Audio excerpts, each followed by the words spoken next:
काय आयुष्यात आलंय. चांगली बायको होती याच्या आईला त्या राजनंदी बिचारा. कशाची राजनंदिनी, लफंगी हे लफंगी एक नंबरची.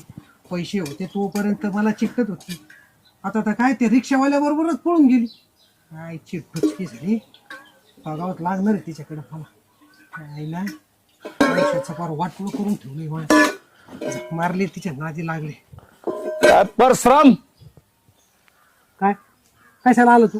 हा? चाललंय का? हे सगळं तुझ्यामुळे झालंय. तेल वाट्या माझ्यामुळं नाही झालं हे, तुझ्यामुळंच झालं हे. त्या मला भांड्याला आंघोळ घालून दे. हो दिल तोड़ के, हो दिल तोड़ के हंसते हो मेरा, वफाई मेरी याद करोगे ओ दिल तोड़ के. पाणी हा? फेकूनच मारीन मी तुला. आता कसा पस्ताव येतो हा? पस्तावा येतो मग तू मग? कशाला आला? अरे पण मी तुला आहे ना समजून सांगत होतो पहिलं जाऊ. हा